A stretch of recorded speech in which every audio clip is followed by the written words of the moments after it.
Quran contains a lot of verses about parents, because parental responsibility, it is such a big responsibility. And today, subhanAllah, due to the rise of digital age, this responsibility, it has become more heavier.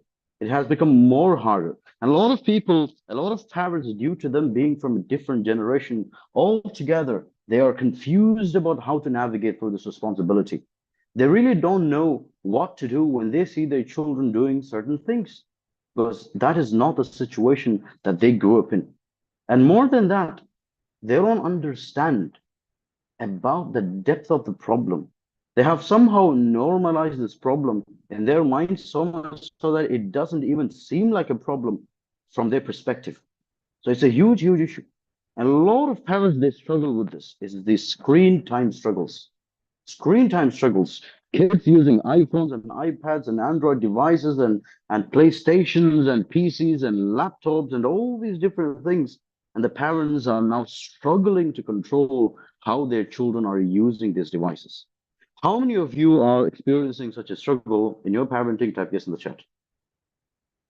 How many of you are experiencing such a struggle? Type yes in the chat. The first step to dealing with the problem is actually addressing the problem and validating the problem. So we should first address the problem by validating it, accepting that, okay, I am going through this struggle. So what I'm going to do about it? A lot of parents, they're trying to ignore it. A lot of parents, they even try to reject the fact that they're having such an issue. They're having such an issue, subhanAllah. So first, let's validate the issue. And when we validate the issue, the second concern that comes into our minds is how to guide my child. Okay, now we have got a problem here. Now we have got a problem here. A lot of people are suffering. So what am I going to do about it? So that's a very, very important question we're going to be handling today, inshallah. And everything that we speak about today, it is going to be psychologically based. All right. A lot of sessions are happening on parenting, and a lot of trainers and a lot of counselors are there. But a lot of the methods they give are very unscientific. Now, I'm a person, when I give certain psychological tips or, psychological advices, I like to back it up with scientific research papers so that we can be fully assured that the methodologies we are applying is something that's going to be effective, right? So that's the methodology we're going to be using, inshallah. At the same time, let me remind you, if there are new people in this session, who are not used to attending my sessions, I'll be asking a lot of questions, inshallah. We'll be having a lot of dialogue. So feel free to use the chat box in any way you want. Whatever opinions you have, type it in the chat. You can use as many emojis as possible. No problem. Any questions you have, if we have time, inshallah, we'll handle it towards the end. But if you have questions, you can type in the chat. If you have any criticisms or disagreements with me, no problem whatsoever. Comment it in the chat, inshallah. So we'll be going in that fashion. And before that, most importantly, purify your intention. The time that you're going to be spending here in this session, I want it to be a form of ibadah for you and me. So let's take a few seconds to just purify your intentions. Tell yourself that I'm doing this for the sake of Allah subhanahu wa ta'ala, so that I can fulfill the responsibility of parenting that has been put on my shoulders by Allah subhanahu wa ta'ala. Tell that to yourself. Just close your eyes, breathe in and breathe out. Tell that to yourself, and after you have told it to yourself, tag yes in the chat. After you have told it to yourself, tag yes in the chat that I'm here for the sake of Allah subhanahu wa ta'ala, so that I can fulfill the responsibility of parenting that He has put on my shoulders. This is very important. Whenever we do anything, we got to have the righteous intention. Otherwise, we're not going to gain anything. For me as well. The reason I'm taking this session is because it is ibadah for me. There are 100 other things I could do. I'm right now talking to you from Kochi. I'm right now here in a management camp organized by International Labor Organization, and we're just having full day of classes, right? So I'm just taking my time off just so that I can speak to you. So for me, this is ibadah. For you as well, I want it to be ibadah. I want it to be ibadah right now. So remember this, purify your intention. All right, let me start with a story, inshallah, the story of Adam. And this is a psychological case, that came. Adam was 15 years old when he was writing his 10th standard examination. Now, the story of Adam, it is very interesting. A lot of parents will be able to relate with it in one dimension or the other, in some part or the other. Now, Adam, how old is he? Type in the chat, just so that I'm, making sure that everyone is listening. How old is Adam? How old is Adam? Very good. He's 15 years old. He's studying in 10th standard. Now, 10th standard is having the 10th standard public examination. And right, it's very important, right? It's very important. Now, Adam, he studied really hard, mashallah. He cracked the exam and he got full A plus. He got full A plus, 10 A plus, right? Now, Adam, his father, let's call him Jalil. All right. These are all hypothetical names. Even though the case is real, the names are hypothetical because in counseling, we're supposed to keep all of personal information very, very confidential. All right. So Adam, subhanallah, his father Jalil is working in Dubai, and his father heard about Adam cracking his exam with full A plus. He came back home with an iPhone 13 Pro, an iPhone 13 Pro. And Adam was just really, really happy that he's getting the new device. He has not been using any digital device. All he has is basically a computer in his home, which is also in the dining hall, so he doesn't get to use it always, right? If he's playing more games than necessary, his mother will shut it down. So it is the first time that he's getting a personal device. Personal device. Now he's really, really happy. His father is happy. His mother is happy. Now he joins the plus one and he took science, biomaths specifically, biology, mathematics, physics, chemistry. Now he has joined for this course in a school, and now Adam he starts studying well because he has studied well for his 10th study. He's very, very focused kid, but he also starts using his phone. Now, on a day-by-day basis, his mother basically starts observing that he's using his phone quite a lot.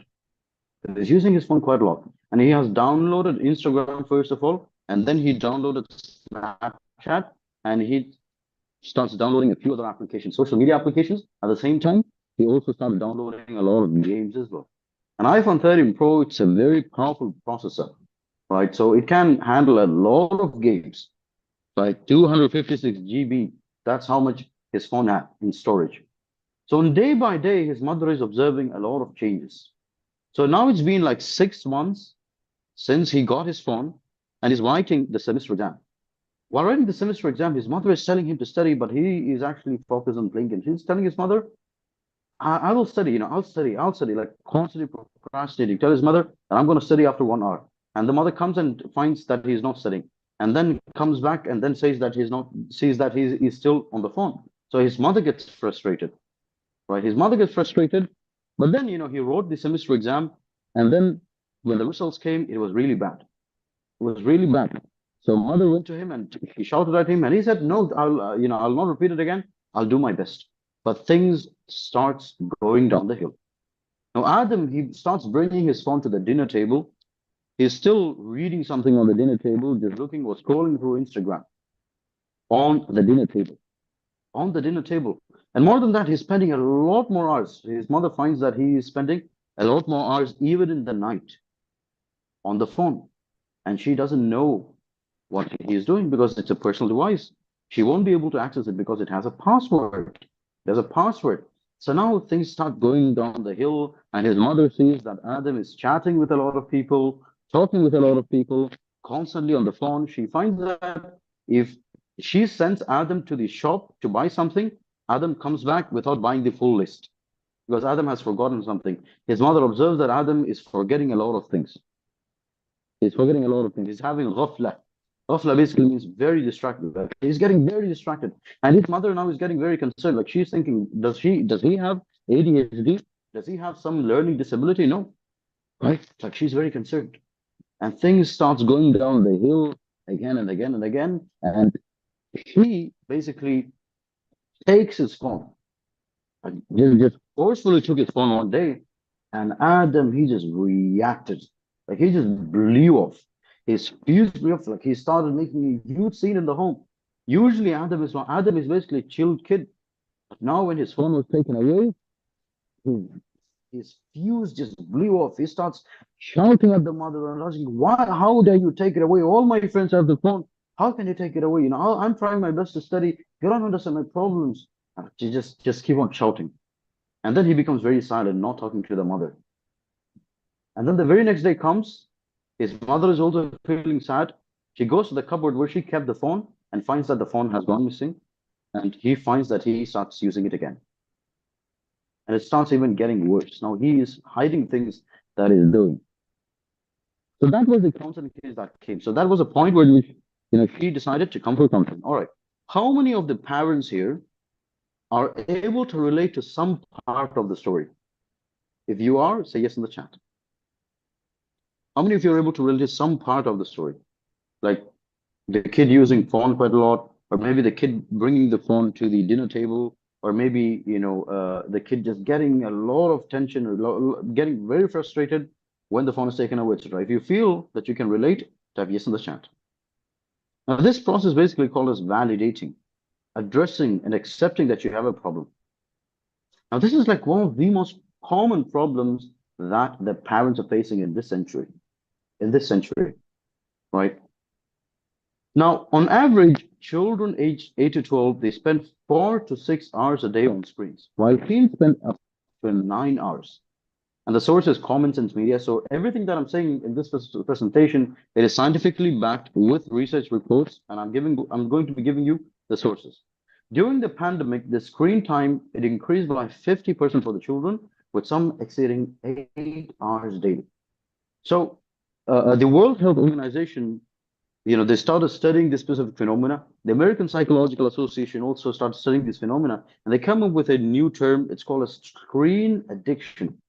Screen addiction. What is screen addiction? It's a new term which is recognized by psychologists and medical experts, which point towards an abnormality in which the child is just addicted to the screen, whether it's a personal device, whether it's a laptop, whether it's a computer, he's just addicted to the screen. The World Health Organization recently classified gaming disorder as a mental health condition, highlighting the seriousness of excessive screen usage. Now, the first problem here is basically the fact that a lot of the parents, they have normalized this in their minds. They're just thinking that this is basically kids being kids. They think that it's just teens being teenagers. They think that this is normal. They think that this is the new normal. They think that this is okay, it's not such a bad thing, My child, when he or she grows up, he will come out of it. I get to see this quite often. When I talk to parents during counseling cases, subhanAllah, subhanAllah, a lot of the parents they don't even recognize that it's an issue. But they just see this as a temporary thing. They just see this as a normal thing, right? Just because they see a lot of others doing the same thing as well. Just because they see a lot of other parents also have similar problems with their children, they think that this is the new norm and they just got to live with it. They don't even address this as a problem. So, as parents, the number one thing we need to do is understand that this is a problem. Understand that this is a problem. If your child is having any of the symptoms that I mentioned earlier, or any of the behavior that I mentioned earlier, he or she is most likely having a psychological abnormality of screen addiction. Regardless of how painful it is for us to accept, we first got to validate this. Now, what are the problems with screen addiction? For the parents and for the people who are not yet parents here, no problem. All of you can answer. Definitely. So, what are the problems of screen addiction? So, what's the big deal here? Are we just problematizing things that are not even a problem? Or is it a problem really? What are the problems with screen addiction? Type it in the chat. What are the problems with screen addiction? All right. So I've got one point, which is wasting time. All right. What else? Not able to concentrate. That's a good point. Then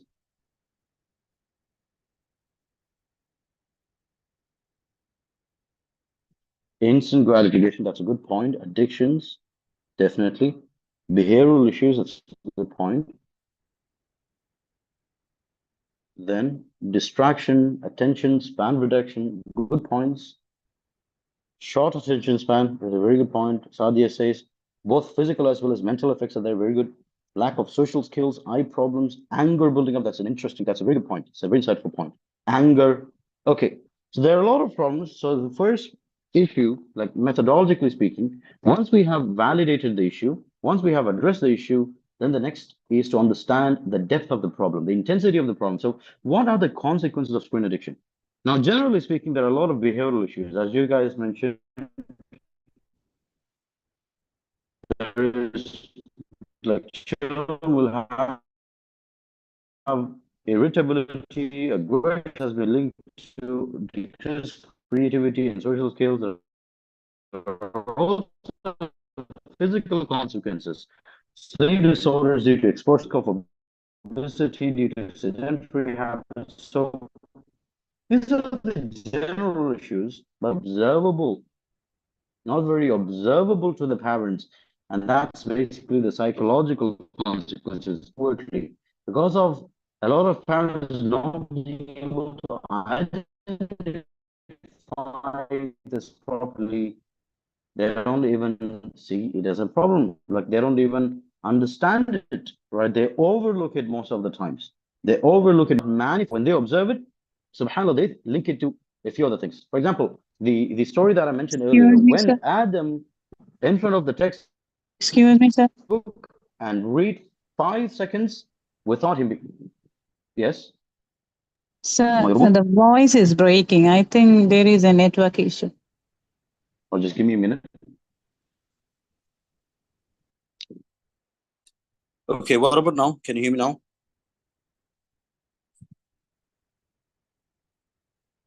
All right. So thank you for informing me. If there are any other fluctuations in my voice, just to let me know. All right. Okay.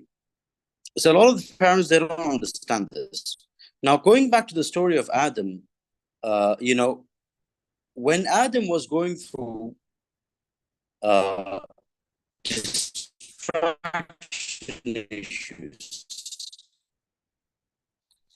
It's breaking when up. Adam was not able to sit on his study table to focus on the textbook for even 5 seconds. Yeah, still, I think there can I, sir. It is. When his mother was without even Excuse me, sir. It is still realizing that he fluctuating. has jumped off topic. His mother is breaking right now.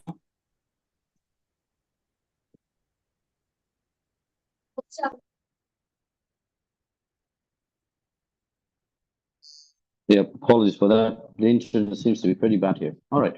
So his mother, when she sees all of this, what is, where is she jumping to?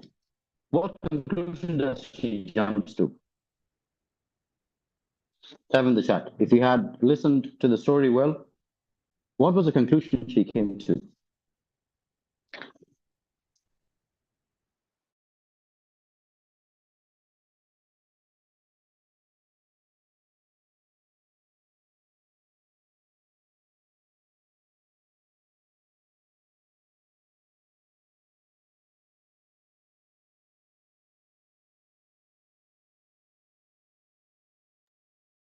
Okay, can you hear me now? Am I audible now? All right. Let me just repeat what I was saying. So his mother, she starts observing a lot of changes in Adam. But she's seeing that he's not able to focus on the textbook more than 5 seconds. She observes that a lot of times when Adam is speaking about a topic, he's jumping into another topic without even realizing. She observes that, Adam is not even able to focus on daily life things. So when she sees that, she jumps into the conclusion of what? What conclusion does she jump to? Type it in the chat. Let me see how many of you remember the story well. What conclusion does she jump to? Anyone? Anyone? She jumps to the conclusion, like she's searching for the reason, and she thinks that he's having some abnormality, like ADHD or something like that. And how many times do I get counseling cases when it's a parent, rather than addressing the real problem, which is screen addiction, they just think that, my child is having learning disability. My child is having ADHD. My child is having this and my child is having that. While in reality, the root of the problem here is actually screen addiction. So what are the psychological consequences? Number one is increased risk of anxiety and depression. A study published in JAMA, Pediatrics, found that adolescents who spend more than 3 hours daily on screens are at a higher risk of developing symptoms of anxiety and depression. This is often attributed to social media comparisons, cyberbullying, and reduced real social interaction. Now, what is the impact of this? The impact of this is that there's going to be constant overstimulation from screens, and that alters the brain's dopamine system, leading to mood instability and a reduced ability to experience joy from offline activities. When a person uses a lot of social media. And oftentimes, Instagram Reels and YouTube Shorts, it gives a kick of dopamine. Now, dopamine is actually called as a pleasure hormone of the brain. It gives pleasure. So this stimulation of pleasure that is induced in the brain is very artificial. And this artificial hijacking of the brain literally messes up the dopamine system. And that in turn can affect the mood of the individual. It can affect the mood of the individual. When the mood is affected, when the mood system is dysregulated, it leads to anxiety and depression. It leads to anxiety and depression. The parent is observing that the child is laughing, and after 5 minutes, without even understanding, the child starts crying. The child seems very moody. You're on a family trip together outside, and your child, she or he, is looking very sad for some reason. And if you ask the child what the reason is anything wrong? He or she will say, I don't know. And they're being very honest. They don't know what the reason is because it comes out of the blue. Usually, when a human being becomes sad, there's got to be a causal factor, a causal reason. But here, they're not even able to understand it. It comes out of the blue. The mood fluctuation is quite a lot.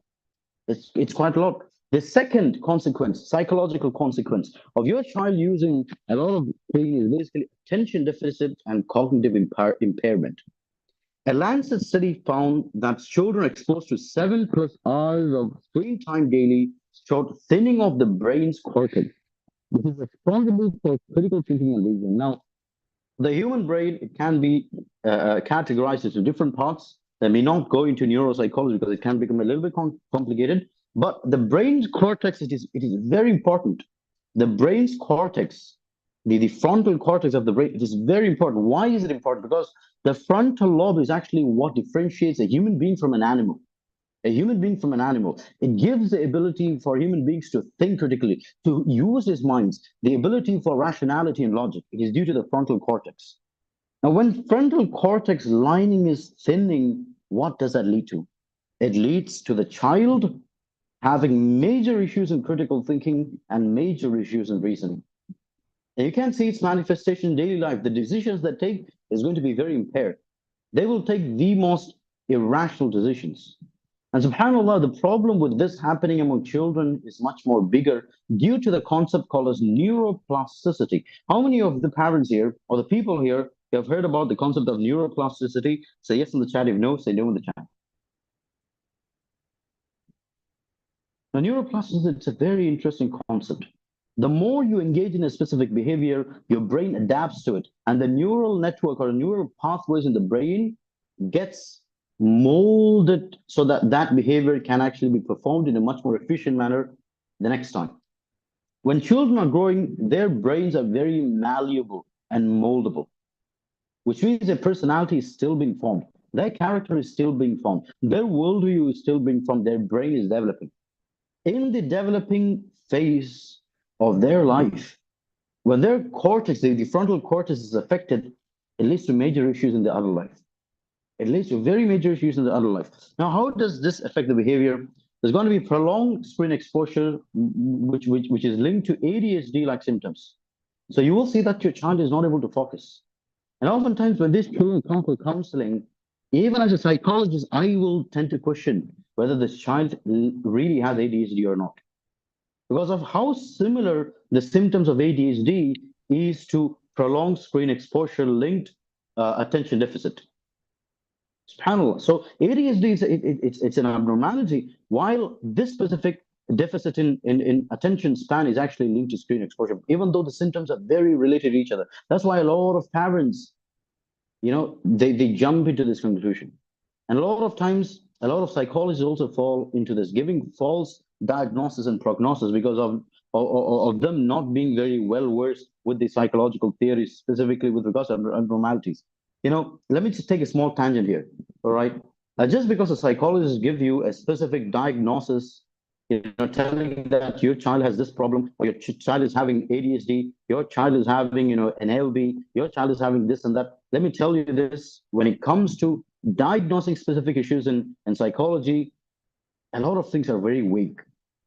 So if your child is having a specific issue and you see that one psychologist has labeled it in one way, do not confirm it without going to a few other psychologists. Well, this is a very, very important point. How many of you caught what I said right now? How many of you understood what I said? Say yes in the chat. Say yes in the chat. How many of you fully understood what I said right now? Say yes in the chat. It's very important. Labeling your kids, it's a very serious thing. When you tell your kid that you're having ADHD, you got to take this medicine and that medicine, you got to take SRI pills and that pills and this pills, and the child is constantly listening to it, they might actually imbibe this label of ADHD, and they grew up thinking that I'm a person with some problem. All right. Anyway, that's a whole different topic. Coming back to what we were talking about, it leads to ADHD-like symptoms, including impulsivity and difficulty focusing on tasks. They'll be very impulsive.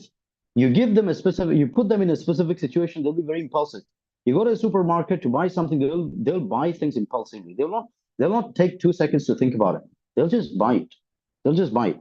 But the third is a poor sleep quality. The Journal of Clinical Sleep Medicine reported that children who use screens within 1 hour time are more likely to suffer from insomnia and fragmented sleeps. And just think about this: how many children do it? How many children do it? We're talking about within 1 hour. Most children, they switch off their devices before 5 minutes. Before 5 minutes, they're sitting on in front of the TV or the computer, and their mother says it's sleep time. Maybe the mother has to repeat it again and again, and they close the device and they go to sleep. Right? Here we're talking about 1 hour. Even if it's 1 hour, it can still lead to insomnia and fragmented sleep. So that's a huge problem. Why? Because a lot of the screens, they have blue light. And blue light, it basically suppresses melatonin production.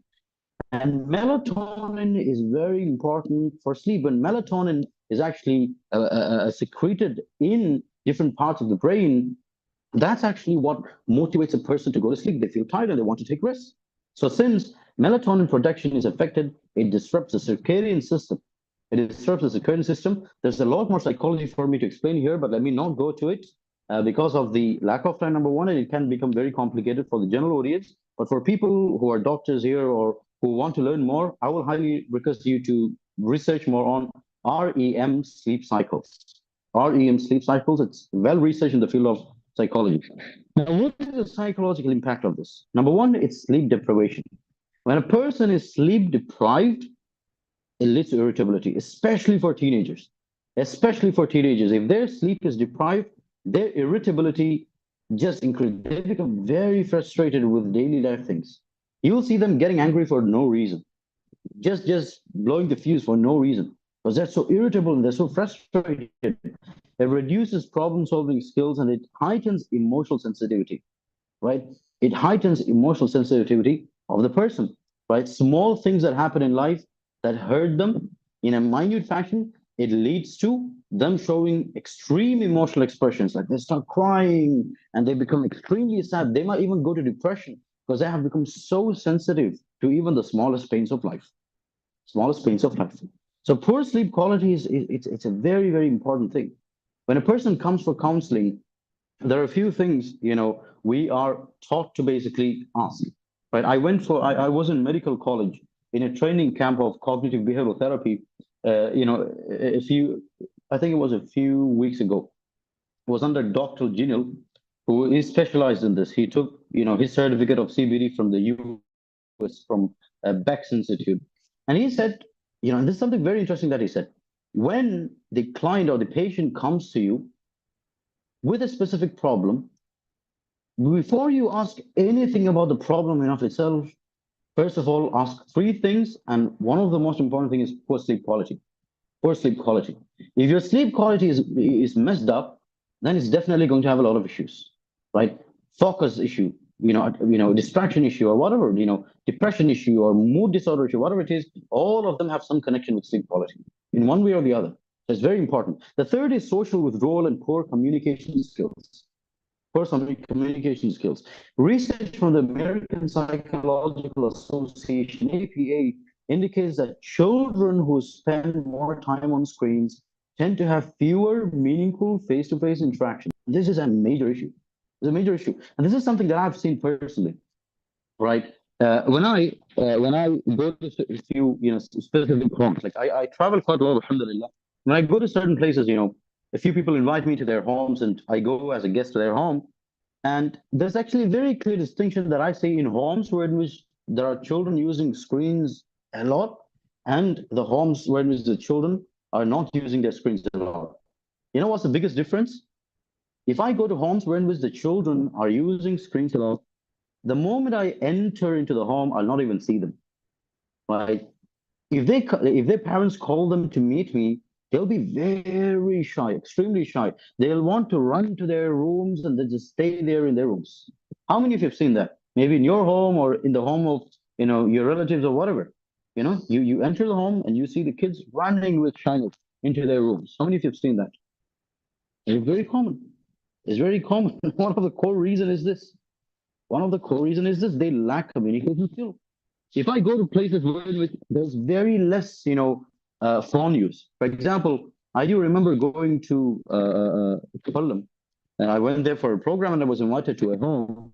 I went there as a guest, and this person, he basically works as a fisherman, and I went to his home, alhamdulillah, and he's living in a very modest home, very like it's very long distance from the city, right? Even the electricity there, it seems like even the electricity gets cut off very often, right? I entered this home. The children, they don't have, mobile phones. The only device that I saw in their home was like the father using his keypad phone, and there was a small television. That's it. When I entered the home, all the kids were there right in front of me. When I sat there, in the office room, talking to the parent, the children were also sitting right beside him, talking to me, asking me, various questions. They were very active, mashallah, very active. And one of the core reasons why I was able to identify was that they're not having this screen time issue. They're not having the screen time issue. Let me also share another example of this. When I was in Medina, studying under Sheikh Ahmed, I used to travel quite a lot with Sheikh Ahmed, and we went to the Shimali Desert. The Shimali Desert, which is in the north of Medina. And I went to we traveled quite a lot to the desert, and there's something called as the Bedouins. How many of you have heard about the Bedouins? Al-Bedu, the Bedouins. If you've heard about it, say yes in the chat. The Bedouins. The Bedouins basically live in the desert. All right, they live in the desert, and the Sheikh has a friend there who is also a Bedouin. We went to the desert, and we were invited to his home. And subhanAllah, when we were entering his home, we saw a pickup. It's a large 4x4 pickup just driving in the desert and coming towards a tent. And the man said, "This is my child." He's basically 10 years old, and he's driving this 4x4 pickup, right? And he opened the door like a man, and he came walking towards, and he says, "Assalamu alaikum, ya hala, ya marhaba, ahlan wa sahlan, tafaddalu." He's basically saying, "Welcome, welcome, welcome to our tent. Come on, sit in." Because I was like really astonished. I was really astonished at the maturity of this kid. And we sat there in the tent, and this kid is basically asking, كيف أحوالك وكيف أخبارك وكيف الجو في مكانك وكيف كان السفر. He's basically asking us, how was your journey? How is the weather in your area? How are things going? SubhanAllah, it almost felt like a 40-year-old guy talking to me. And then he was telling me about what he was doing. He went to tend the camels and all these things. I was really astonished. I was like really astonished. The only thing he uses is the small keypad phone. Right, subhanAllah. Now, whatever the reason was, there's definitely this component of screen time. There's definitely this component of screen time that has resulted him in having such maturity emotionally and physically and psychologically and in all dimensions, subhanAllah. So what I'm trying to say is poor communication skills and social withdrawal it's a direct consequence of your children having higher screen time. So if you want your children to have higher communication skills and higher emotional intelligence, it's very, very important that you control their screen time. So children who use a lot of screen time or having a lot of screen time, they may struggle with empathy and building relationships, often exhibiting a preference for virtual connections over real-world interactions. And I've seen this, a few years back, I think 3 years back. I'll just say one more experience and we'll move ahead with the topic, inshallah. I think this was 4 years back. I was graduating from my college, and I was working in different NGOs, and I built an NGO called as SICE, Students Initiative for Social Empowerment, and I basically wanted to build a team. So I published a registration form, and a lot of people from Kerala, right? They applied for this, and within 3 months we were able to have networks in 14 districts of Kerala, and it was going really well. Now, what I did was this, since the team was working really well and I was interacting with a lot of people online, I thought maybe, it's good that we meet offline and we'll have a training camp. Now I'm interacting with a lot of people, and in my mind, I have already I've already made personality profiles of each of these individuals. Like on chat in the group, they're just very active and very interactive and very dynamic. And this is the personality I've built for each of these individuals in my mind. And subhanAllah, I conducted the training camp in Pulikal in the Ability campus, and all of them came, alhamdulillah. And when I interacted with each of these individuals in person, the difference was very stark. It felt like two different people, subhanAllah. It is astonishing. It is astonishing. So the thing is, in the virtual world, they have a different personality, and in real life, they have different personality, right? And that is also one of the biggest problems with using a lot of screen, having a lot of presence in the digital world. Now, another important problem is impaired emotional regulation.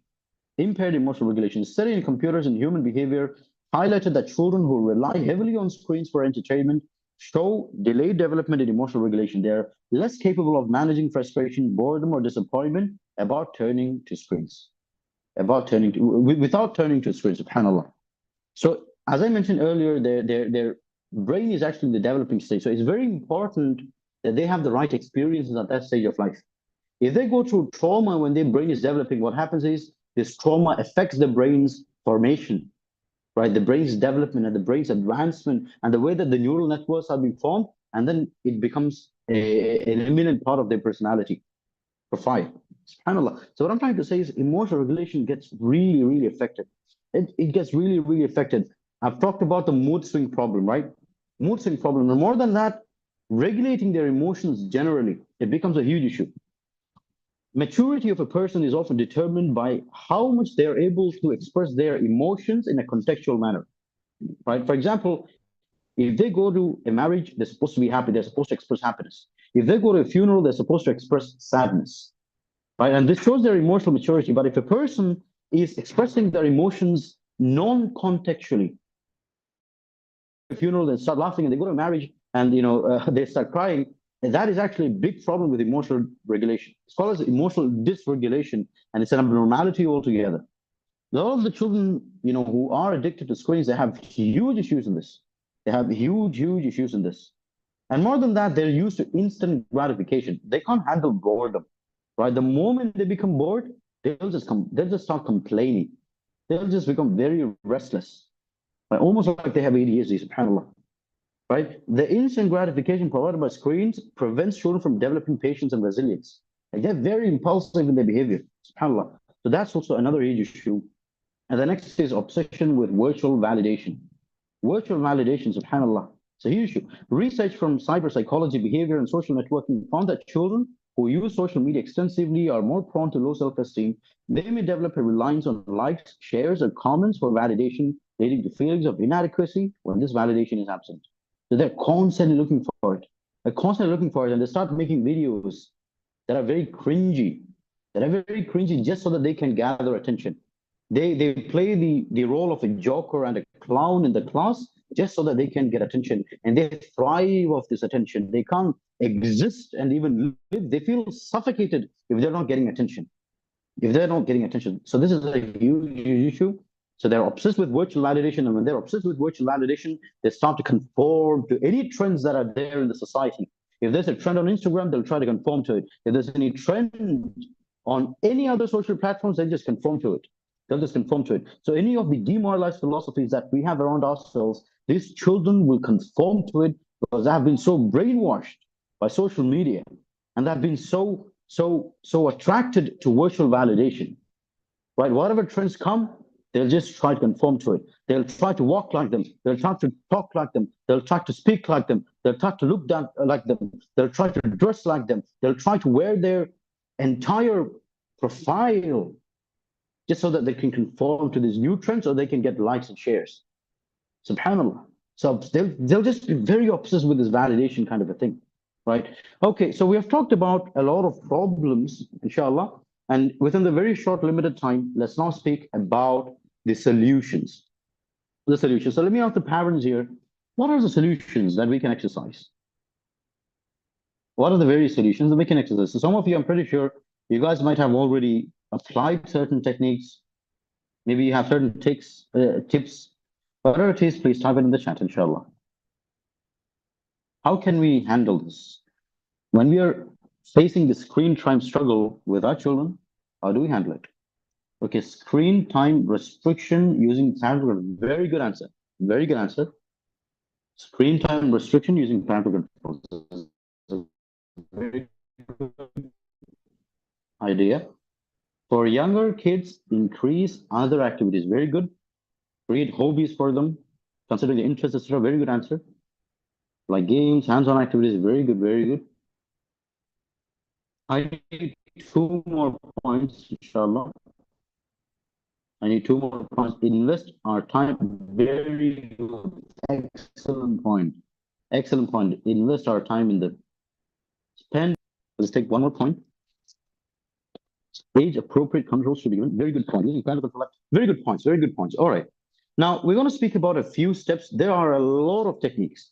There are a lot of techniques in the world, but not all of them are applicable to all of the children. Some are non-scientific and some are scientific. So what we're going to do today, inshallah, we're going to, explore a few scientifically based techniques, inshallah. But just understand that not all of these techniques are going to be applicable to all of the children, right? A lot of reasons are there. Number one is, their personality traits. Number two is intensity of their screen time addiction, their environment, the way that they're growing up, the environment of the home, their birth number, etc. All of them play a role. So just understand that maybe all of this is not applicable, but you will have to try and see what works for your children. And you are the people, you're the parents, right? And you're the people who are most connected to your children. So you will know what is applicable, right? So we'll cover a few of the methods here. Not everything is applicable, but just keep a note of what will be applicable to your child. And if you think it's not applicable, change your style. All right. Doing a trial and error with this is also not a huge issue. All right. Now, the first is set age appropriate screen time limits. The American Academy of Pediatrics, AAP, recommends for children under 2 years, avoid screen time altogether. Do not give them phone. How many of you have seen this? When the child, the toddler, the baby starts crying, the mother and the father rushes, put something on YouTube and gives to the kids. Or some games. How many of you have seen that? Have you seen it? Say yes in the chat. For children who are just 2 years old and 3 years old, this is very common. And that is the most dangerous thing you can do as parents to your child. SubhanAllah. It's almost like you giving a knife to your child. You giving a knife to your child. Is that dangerous? It is that dangerous. It's very important. It's very important that we are cognizant of the dangers of this and avoid giving your children screens altogether, except if it is for maybe video call, like your grandmother is calling on the phone and she wants to talk to your child, and then it's a video call, then you can give it to them. So unless it's like that kind of a necessity or need, don't give phones to your children. Don't give phones to babies, right? 2 years old and 3 years old.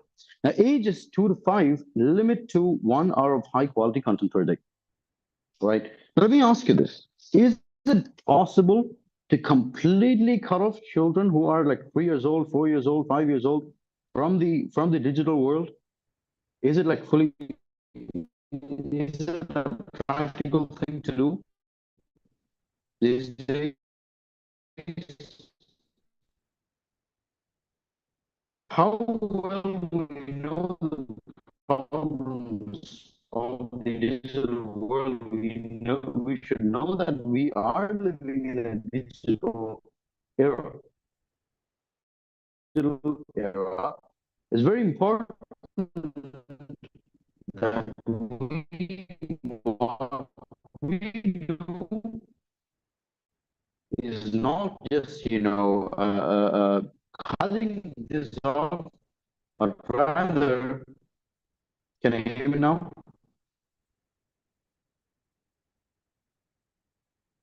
Audible now?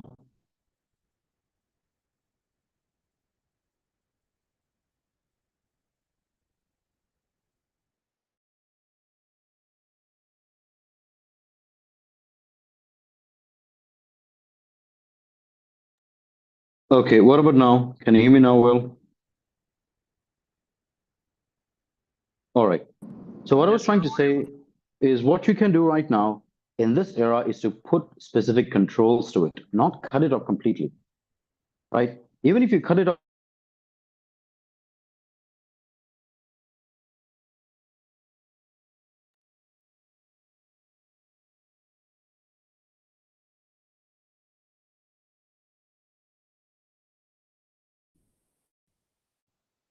if you're giving it to your child, then make just completely filter the content they're being exposed to. That's number one. And number two,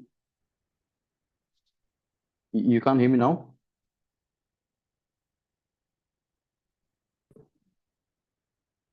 Just give me a minute. Okay, so we should try to control it, right? So ages 6 and above, consistent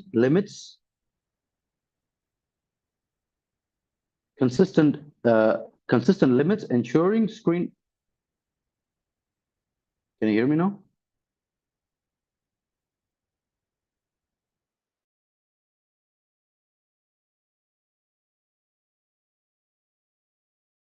What we need to do is regulate the content that our children are being exposed to. So if your children, are using the device, make sure that they are using their phones maximum 1 hour, right? Not more than that. If you can give them less than that, like if you can make it 20 minutes or 15 minutes, that's much better. But if they're using it, make sure it's not more than 1 hour. And make sure that they're being exposed to only high quality content, not all waste that is present on YouTube. Don't let them watch it. Don't let them watch it. Even if you think that they don't understand 90% of this, still do not expose them to it. A lot of the stand-up comedies and a lot of the even the cartoons today, they have having explicit content. So don't let your child be exposed to it. Ages 6 and above, consistent limits, ensuring screen use does not interfere with sleep, physical activity, and other healthy behavior. So make sure that for children who are above the age of 6 and they're using social media, make sure that it is not something that interferes with their daily life, interfering with their sleep, interfering with their physical activity or other healthy behaviors. That's very important. Now, a few practical implementation techniques is try to use applications. Try to use apps like Google Family Link or Apple Screentime to monitor and enforce limits. So have a clear-cut set record, right? And this is something that I had done with a mother and her child. The child often, who is basically 13 years old, he basically rejects his mother, saying that I don't use my phone a lot. She's just lying, she's just making things up. So what I did was I opened his phone, went to the screen time use, and showed him that he's using it 5 hours a day. So the data is there. When you show them the data, that's actually the best way to drive the point home. And then you can utilize the default settings that are in the phones, or you can use, specific applications to basically restrict. For example, if they use it more than this specific time, the application just closes off, right? The application just closes off.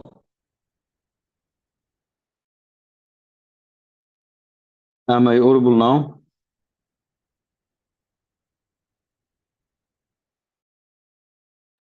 Is my voice clear now? All right.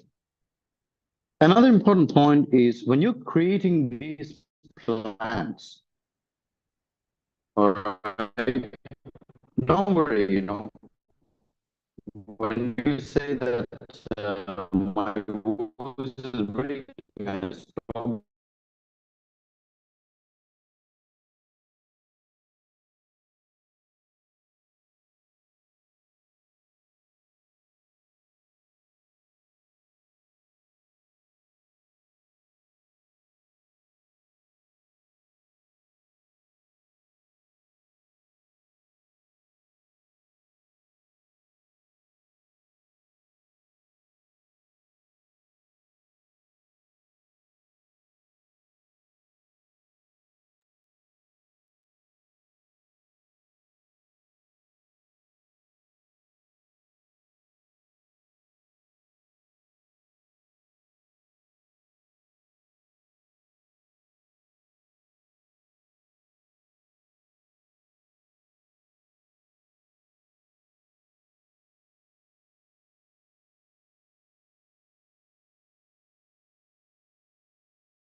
Assalamu alaikum. Can you hear me now?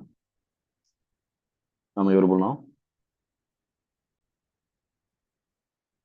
All right. There seem to be huge issues with network. It's actually because I'm in a place that's very remote, actually in a government facility, which is surrounded by forest, basically. So maybe that's why. Okay, anyway, we were talking about the importance of restricting the use of mobile devices for children by using certain applications. Now, when you're making screen time, Recording in progress. when you're creating specific screen time plans for the family, it is extremely important that you involve your children as well. That you involve your children as well. It is extremely important so that you can get the compliance of your children.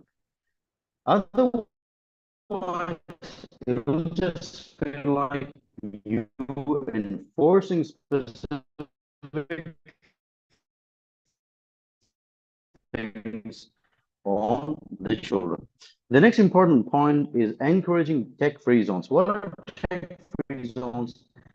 Tech-free zones are basically zones, physical areas in your home or specific places.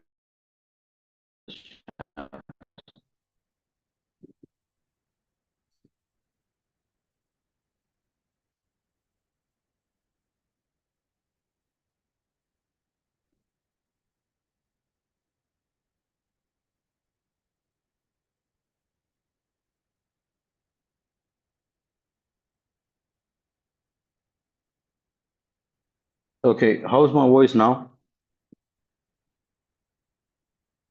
Can you hear me now? Okay, I've cut off the screen sharing. Hopefully it will come better, inshallah. So we'll cover a few more points and we'll conclude for today. So it's extremely important there are tech-free zones in your home.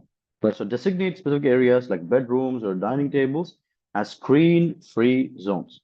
It's also important that you have specific times in the day when you're not allowed to use the phone. For example, right after Fajr time, or maybe before going to bed, etc. So encourage such controls in your home. The next is replace screen time with enriching activities. A psychological science study showed that creative activities like art, outdoor play, reading improve children's problem-solving skills, focus, and emotional regulation. So it's very important that you find specific hobbies that your children are very interested in. If your children are interested in playing football, take them to a football turf. If your children are interested in traveling, travel together with the family. Travel is one of the best things that you can do. What is it? Traveling together with, how many of you do that? Traveling together with the family. If you do that, say yes in the chat. Like trying to go to specific places, having family trips. That's very important. It's very important, not only for screen time solution, but it's actually, it helps quite a lot with building very strong family bonds. It helps in building very strong family bonds. The next important solution, children learn through observational learning. Children learn through observational learning. So if you want your child to stop using the phone, the first step is basically for you to stop using it. For you to stop using the phone quite a lot. So it's very important that you have a control over how much time you yourself spend time in the digital world. Right? So limit your screen time in front of your children. During family interactions, prioritize face-to-face conversations over checking phones and laptops. So if your child sees you constantly checking the phone for messages or taking calls for your business or whatever, the child will also imitate it. They're more prone to model after their parents. Studies from the Journal of Child Development show that children mimic their parents' habits. So parents who limit their own screen use are more likely to see similar behavior in their children. And the last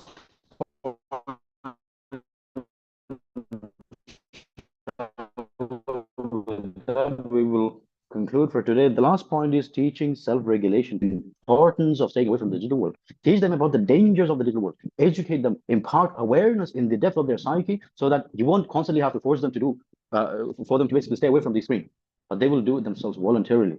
But for that, specific education is required. Digital education is required. That's why it's very important to send your kids to training camps about digital world, training programs or seminars about the dangers of screen addiction, etc. So once your children are fully aware, then you'll see that they're more compliant. So introduce mindfulness exercises or relaxation techniques such as deep breathing or guided meditation, etc. Encourage children to identify triggers for excessive screen use and find alternative coping mechanisms like journaling or exercise, right? So it's very, very important. It's very, very important that you try to use all of these techniques. And obviously, there are a lot more techniques. There are a lot more techniques, but I just shared very few because we have very limited time. And the techniques that I shared are the most common techniques. Now, there are a lot more nuanced techniques as well, right? Let me just give you an example. And this is something that can only be applied individually. Individually, for example, if a child comes for counseling and I see that, okay, the child has this specific personality, the child has this specific orientation, the child has this specific habit, the child has this specific daily routine. So when I see that the child has, specific patterns, I'll be able to I'll be able to modulate the tactics that I have and fine tune on it and then apply it. So that ensures more efficiency. That ensures more efficiency. So it's very important that we apply techniques that are more applicable than just, generally applying things that we learn. All right. So look at the pattern of your child, look at the behavior of your child, and apply it by understanding the full picture. Don't just look at the pixel and apply specific techniques. Look at the full picture and then apply it. Don't try to put it, enforce it like Hitler is enforcing some rule in Germany, not in Germany. That's not how it's supposed to work. It should be done step by step, slow and steady. All right. So these are the general techniques. Inshallah, we're going to be ending with today. Hope the sessions were beneficial for you. May Allah subhanahu wa ta'ala accept it from all of us, inshallah. We're going to be having a lot more sessions. There's something called as POJ, which is Parents of Jannah. So it's a group that is being made, alhamdulillah, which is a group of parents. And there you'll be able to have a lot more discussions on various other topics. We'll be able to have discussions on screen time use, or if you're having specific problems that your children are facing, you can post it there and there'll be people, other parents who will be able to support you, etc. So that's a very, very important ventilation point for you as well, because oftentimes parenting can seem very frustrating. It can seem very, very, very frustrating, right? So it's very important that you have a place where you can share this frustration that you have in your heart and get proper solutions for it as well, inshallah. So with that, we're going to be ending for today. Barakallahu feekum wa hayakum Allah. Assalamu alaikum wa rahmatullahi wa barakatuh.